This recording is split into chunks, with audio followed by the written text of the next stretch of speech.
कि आज तृतीय दिवस आप लोगों ने कल सुना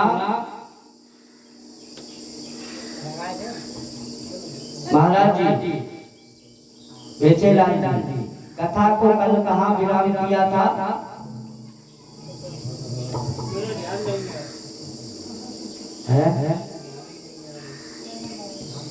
महाराज जी कह रहे पंडित जी कथा को हमने सुन डाली है। कथा को कहाँ छोड़ा था, कहाँ पर कथा का विराम किया था? धुंधकारी का जो है आत्मदेव जी महाराज को गोकर्ण जी ने ज्ञान उपदेश दिया। गंगा के किनारे जाकर भजन करने लगे और ये धुंधकारी घर में वैश्याओं को ला। जिस घर में वेद मंत्रों की धुनी होती थी, शंख बजता था, आज वहां वैश्या के घुंघरू बज रहे। गोकर्ण जी महाराज भगवान का भजन करने के लिए गए, ये वैश्याओं को अपने घर में रखे। समय की कीमत क्या है, गुजरे समय से पूछो, क्या मोल है अपनों का, बिगड़े समय से। महाराज जी समय ऐसा आता है जीवन में, ये बात ध्यान रखने की बात है कि कभी भी अगर समय दूसरे पर खराब आया है तो हंसना नहीं चाहिए। प्यारे आपका भी नंबर है।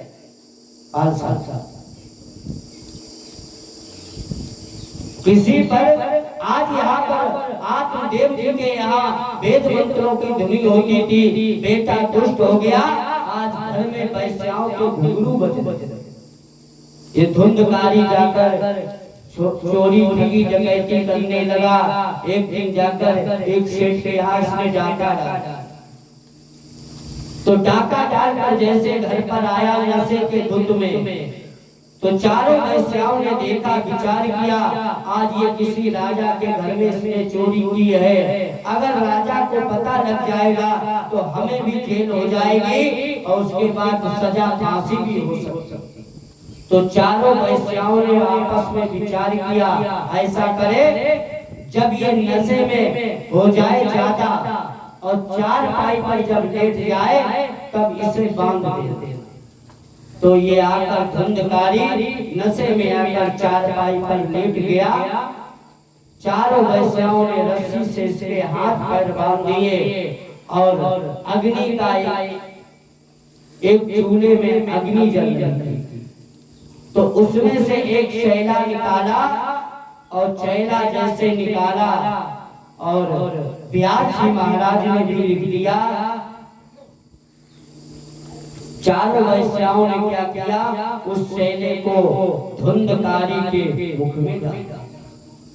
तप्ता अंगारा समूहस, तप्ता माने गरम, तप्ता अंगारा समूहस तन्मुखे विपोक्षते, यानी तन में जो है तन विमुक्षते, जैसे मुख में तप्ता अंगारा गया, तन फड़फड़ाने लगा, विमुक्षते शरीर हिलने लगा। अब हाथ पैर बला है तो शरीर में ताकत तो पूरी लगा रहा पर हिल नहीं पा रहा, विमुक्षते। आगे व्यास जी ने लिख दिया, अग्नि ज्वाला दुखेन व्याकुलो निधनम गति, अग्नि के कारण व्याकुल भयभीत होकर ये धुंधकारी के प्राण निकल गए। धुंधकारी के प्राण निकल गए। चारों वैश्याओं ने गड्ढा को खोदा और वहीं पर जमीन पर गाड़ दिया, और जब जमीन पर गाड़ दिया और सारा धन लेकर वहां से रफू चक्कर। आत्मदेव जी महाराज भगवान का भजन करते करते शरीर शांत हो गया। गोकर्ण इनकी माता का भी शरीर शांत हो गया। गोकर्ण जी भजन करते करते एक बार विचार किया, आज हमें अपने गांव जाना चाहिए। महाराज जी गोकर्ण जी के मन में विचार आया, बेचेलाल जी आदमी कहीं भी रहने लगे, पर एक बार उसे अपनी जन्मभूमि की याद तो अवश्य आई। उसी प्रकार गोकर्ण जी को अपनी जन्मभूमि की याद आई। जैसे गांव में पहुंचे तो गांव में जो बड़े बूढ़े थे उन्होंने तो गोकर्ण जी को पहचान लिया। जो गोकर्ण जी के उम्र के थे उन्होंने तो पहचान लिया, गोकर्ण जी का सम्मान किया, भोजन कराया, बहुत अच्छा रहा।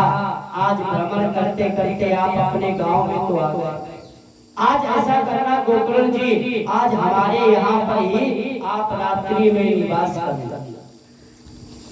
गोकर्ण जी ने कहा ऐसा है, हमें अपने घर पर जाना है, अपनी जन्मभूमि। तो सभी ने, गांव वालों ने कहा गोकर्ण जी आपका घर खंडेर में तब्दील हो गया, आपका भाई भी मर गया, अब घर पर कोई नहीं। तो गोकर्ण जी महाराज ने कहा ऐसा है, हम अपनी जन्मभूमि पर, चाहे यहाँ पर मुझे मोटे मोटे गद्दे प्राप्त हो, पर हम अपनी जन्मभूमि पर जाएंगे, वहाँ हमें अगर सूखे पत्ते भी मिलेंगे उसमें मुझे आनंद आएगा। क्योंकि जननी जन्मभूमस्य स्वर्गादपि गरीयसी, माता और मातृभूमि से सम्मान। गोकर्ण जी महाराज ने रात्रि को वहाँ व्यतीत किया। अब ये धुंधकारी प्रेत योनि से बार बार रूप बदल कर आ रहा, और इसने जो है कई प्रकार के रूप बनाए, गोकर्ण जी के सम्मुख हुए खड़े। गोकर्ण जी ने अपने कमंडल से जल लिया और कहने लगे आप कौन हो?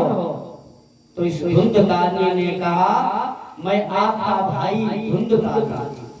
गोकर्ण जी ने कहा आप हमारे भाई हो ही नहीं सकते, हमने तो अपने भाई माता पिता का गया में जाकर श्राद्ध कर दिया है, पिंडदान कर दिया, हमारे भाई हो ही नहीं सकते। तो धुंधकारी कहने लगा भैया अहम भ्राता तुदीयोस्मिन् धुंधकारी नामता। भैया मैंने इतने जीवन में पाप किए हैं, उस पाप के सिवा मैंने कुछ नहीं किया है। गया श्राप से मेरा कल्याण होने वाला नहीं, मेरा उद्धार करो और प्रेत योनि से। गोकर्ण जी महाराज ने जैसे प्रार्थना हुई, कमंडल से जल लेकर भगवान सूर्य को जैसे जल छोड़ा तो सूर्य भगवान का रथ रथ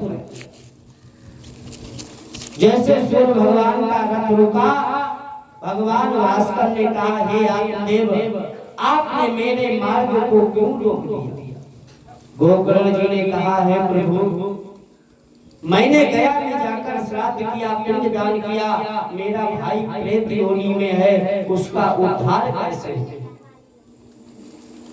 तो सूर्य भगवान ने कहा है गोकर्ण जी अपने भाई को भगवान की कथा को सुनाओ। गोकर्ण जी महाराज ने चारों तरफ प्रचार प्रसार किया, भगवान की कथा प्राप्त। तो जैसे भगवान की कथा प्रारंभ हुई, सभी लोग भगवान की कथा सुनने के लिए आए।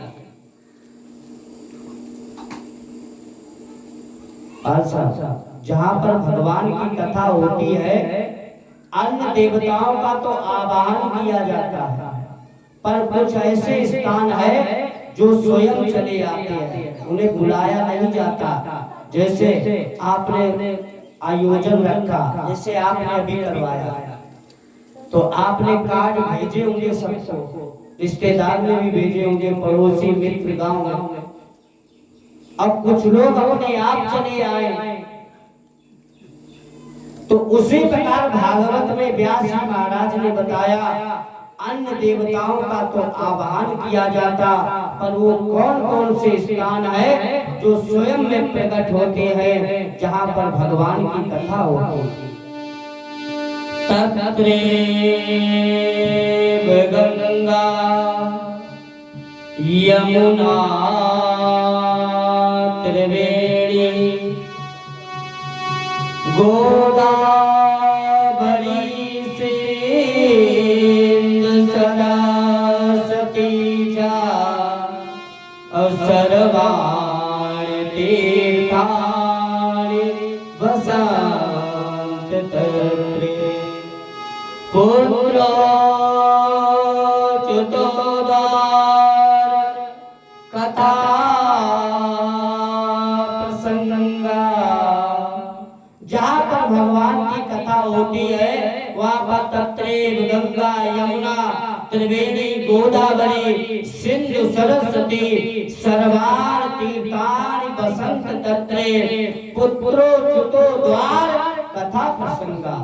जहाँ पर भगवान की कथा होती वहाँ पर गंगा यमुना त्रिवेणी गोदावरी सिंधु सरस्वती सर्वार तीर्थानि बसंत तत्रे पुत्रो चुतो माने दरवाजा द्वार कथा प्रसंगा।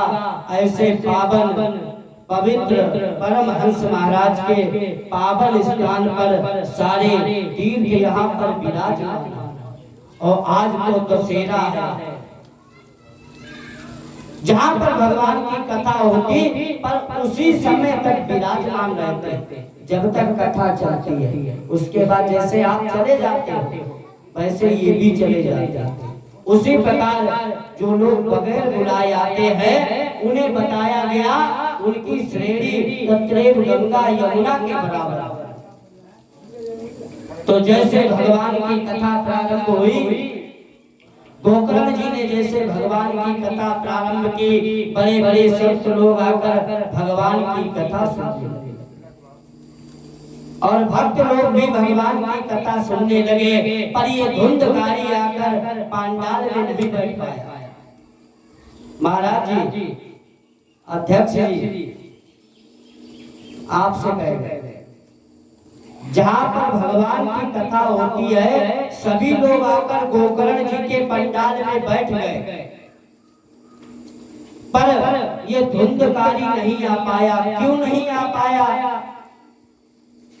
जहाँ पर भगवान की कथा होती है वहाँ पर हनुमान जी का पहरा होता है और जहाँ पर हनुमान जी का पहरा होता है तो हनुमान जी के लिए लिखा गया भूत पिशाच निकट नहीं आवे, भूत पिशाच निकट नहीं आवे, महावीर जब नाम सुनावे।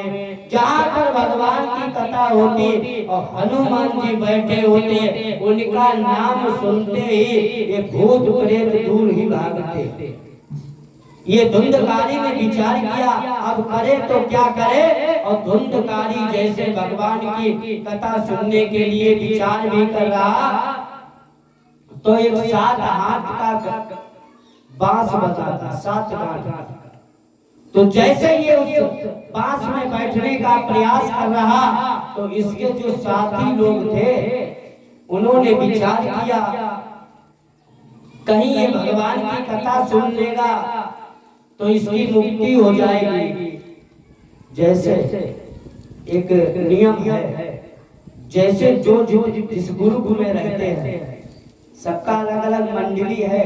जैसे कीर्तन मंडली जागरण मंडली उसी प्रकार इसकी भी मंडली है।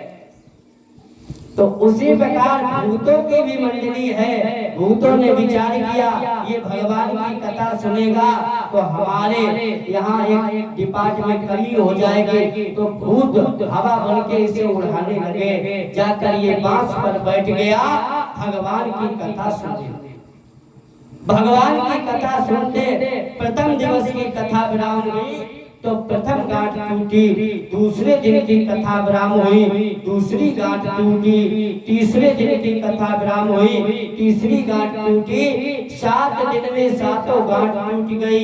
ये दिव्य पुरुष होकर प्रकट हो गया और भगवान के सम्मुख आकर भगवान व्यास भगवान को प्रणाम किया और धन्य है भागवत कथा दिव्य स्वरूप प्रकट हुआ। भगवान के यहाँ से विमान आया सभी लोग विमान पर बैठकर भगवान के धाम। पर वहाँ पर जो लोग भगवान की कथा सुन रहे थे उन्होंने कहा तो उसी समय